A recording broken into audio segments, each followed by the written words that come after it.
जय हिंद प्यारे बच्चों, आज का सुप्रभात। कक्षा 7 के बच्चे ध्यान दीजिए। आपकी हिंदी पाठ्य पुस्तक में हम लोगों ने मेगा के अभ्यास प्रश्नों के पश्चात व्याकरण संभाग में शब्द ज्ञान में जिसमें संधि के भेद और फिर स्वर संधि के पांचों भेद ये हम पढ़ चुके हैं। उसके पश्चात व्याकरण संभाग में दूसरा संभाग है आपका भाषा की पहचान। तो भाषा की पहचान में आपके समक्ष एक नया टॉपिक है वाक्य, जिसे आप इंग्लिश में सेंटेंस बोलते हैं, वाक्य। तो पीले बॉक्स में सबसे पहले वाक्य के बारे में परिभाषा दी हुई है आपकी पृष्ठ संख्या 25 यानी 25 पर, जिसे आप अपनी पुस्तक में खोलकर देखेंगे। इसमें पीले बॉक्स में दिया हुआ है शब्दों का ऐसा समूह जिसका संपूर्ण अर्थ स्पष्ट हो उसे वाक्य कहते हैं। वाक्य के आधार में आप देखेंगे वाक्य के अंग और वाक्य परिवर्तन। वाक्य के कौन कौन से अंग है, कौन कौन से पार्ट है, कौन कौन से भाग है, इसके बारे में हम जानेंगे। और उसके वाक्य के परिवर्तन के बारे में जानेंगे। तो सबसे पहले हम देखेंगे वाक्य के जो भाग हैं यानी जो इसके पार्ट हैं वो कौन कौन है। आपका पहला जो हो जाएगा उद्देश्य, और दूसरा आपका जो हो जाएगा विधेय।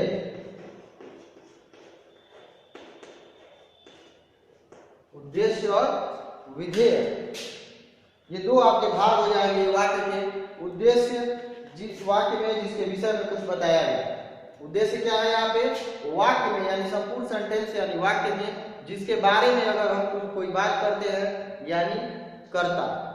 तो यहाँ पे आप देख रहे हैं पृष्ठ संख्या 26 यानी 26 पे आप देख सकते हैं सर्वप्रथम दिया गया है उद्देश्य के बारे में। उद्देश्य वाक्य में जिसके विषय में कुछ बताया जाए उसे उद्देश्य कहते हैं। इसका उदाहरण आपके समक्ष दिया गया है क मोहित कविता सुनाता है। दूसरा आपका अन्य उदाहरण दिया गया है आनंद पत्र लिख रहा था। इसमें उद्देश्य में आपका दिया गया है पहला आपका क जो उदाहरण है मोहित कविता सुनाता है। मोहित कविता सुनाता है। तो यहाँ आप देखेंगे कि मोहित और आनंद दोनों है। मोहित कविता सुनाता है, आनंद पत्र लिख रहा था। तो वाक्यों में मोहित और आनंद उद्देश्य है। उद्देश्य यानी पूरे वाक्य का जो कर्ता यानी प्रधान जो होता है, जो मुख्य नायक है यहाँ पर वो कौन है, मोहित और आनंद, क्योंकि इन दोनों के विषय में वाक्य में कुछ बताया जा रहा है। यानी कविता कौन सुना रहा है यहाँ पर आपको, मोहित, और पत्र कौन लिख रहा था, आनंद। यानी पत्र लिखने का कार्य कोई कर रहा है जिसका नाम आनंद है, और कविता कोई सुना रहा है जिसका नाम मोहित है।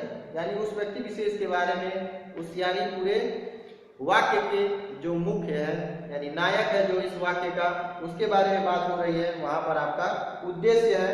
दूसरा आपका है भाग जो आपका विधेय।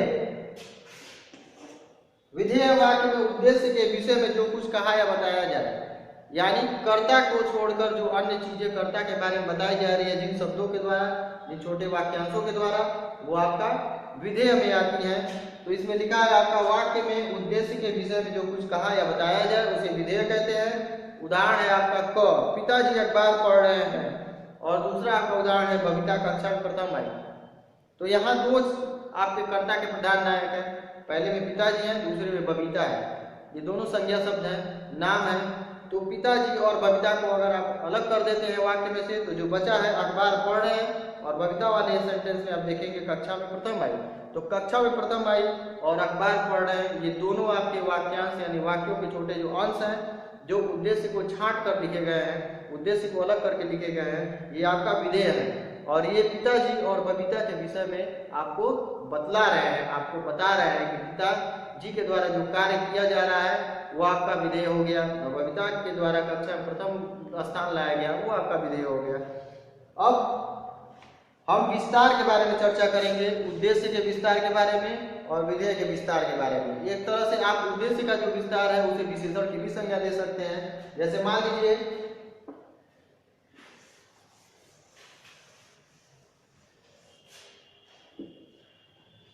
क है आपका उद्देश्य विस्तार,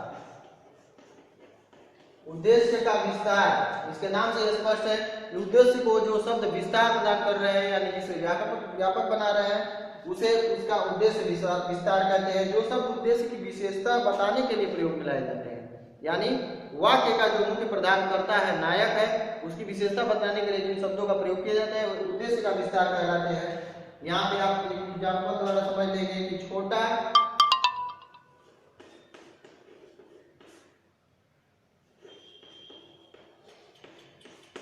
बच्चा खेल रहा है।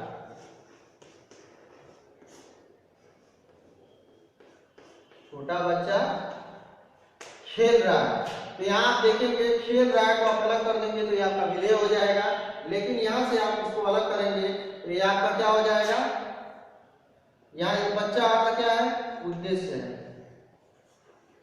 खेल कौन रहा है, बच्चा खेल रहा है, लेकिन बच्चे के पहले जो शब्द लगा है छोटा, यानी इस बच्चे की विशेषता बता रहा है कि बच्चा छोटा है कि बड़ा है कि उम्र उसकी क्या है, तो ये जो शब्द है आपका, यही आपका विस्तार है।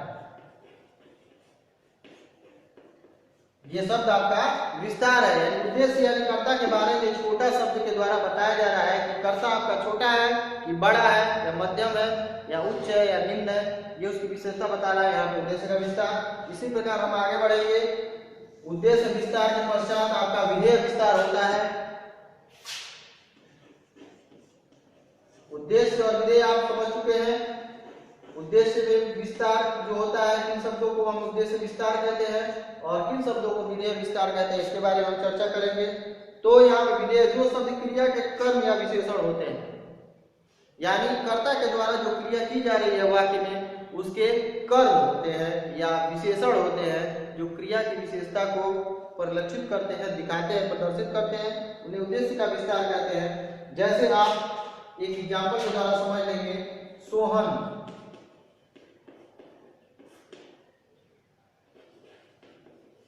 बस से स्कूल जाता है। यहाँ का उदाहरण हो गया। ये पूरा वाक्य है, इसमें हम इसको क्लासिफाइड करेंगे, वर्गीकृत करेंगे। इसमें उद्देश्य क्या है, विधेय क्या है और विधेय का विस्तार क्या है। तो यहाँ पे सोहन आपका जो है ये आपका उद्देश्य हो गया। तो हमें उद्देश्य के बारे में पढ़ना नहीं, उद्देश्य विस्तार विधेय विस्तार में उद्देश्य को हम अलग कर देंगे। बस से स्कूल जाता है, सोहन के द्वारा जो क्रिया होती है क्या होती है, स्कूल जाने की क्रिया। ये आपका क्या हो जाएगा, स्कूल जाता है, स्कूल जाता है, यानी जाने की क्रिया हो रही है कहां पर, स्कूल में। तो ये बचा हुआ वाक्य यानी सोहन स्कूल जाता है, यह आपका पूरा वाक्य हुआ। सोहन स्कूल जाता है, सोहन को अलग करने का उद्देश्य स्कूल जाता है आपका विधेय। लेकिन अब स्कूल जाने की जो क्रिया है वो किसके द्वारा विस्तारित हो रही है, किसके द्वारा संपूर्ण हो रही है, बस से। तो ये आपका हो जाएगा यहाँ पे विस्तार,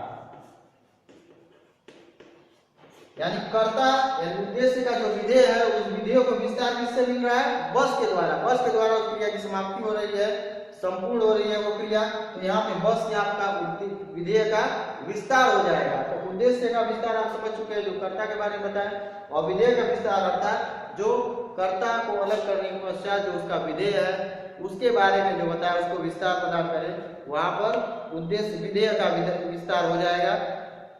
आगे आपका जो वाक्य का भेद है वो वाक्य के, अभी तक हम लोगों ने वाक्य के भाग पढ़े, पार्ट। अब वाक्य के जो भेद है वो प्रकार है आपका। तो आप देखेंगे यहाँ पर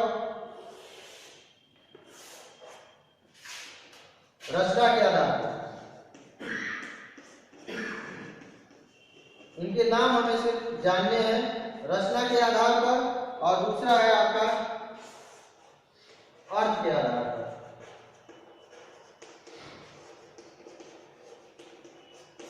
अर्थ के आधार पर, तो रचना के आधार पर आप देखेंगे तो सरल, रचना के आधार पर भी इसमें उपभेद हो जाएंगे। ये पहला आपका रचना आधार, दूसरा है आपका अर्थ आधार। तो रचना के आधार पे क जो आपका हो जाएगा सरल वाक्य,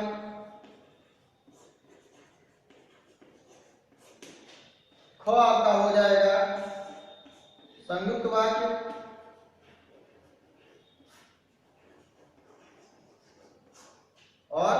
अंतिम रिश्ता यानी रचना के आधार पर जो अंतिम उपभेद है ग पर, वो है मिश्र वाक्य।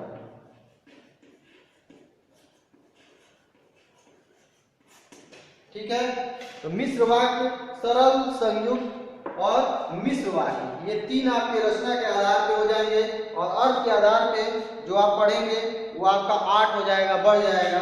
तो इसमें आप अर्थ के आधार पर देख सकते हैं। क है आपका विधानवाचक, विधान वाचक वाक्य। ख है आपका प्रश्नवाचक,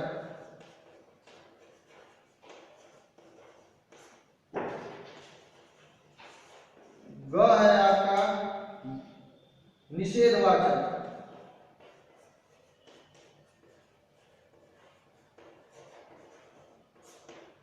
घ है आज्ञावाचक,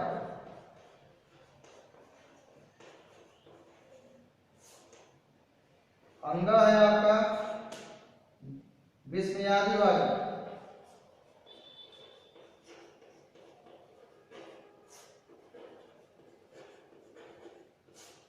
विस्मयादि वाचक।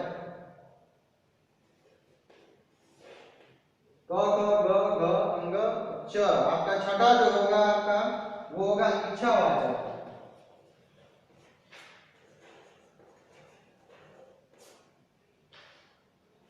छ यानी सातवां आपका हो जाएगा संदेहवाचक।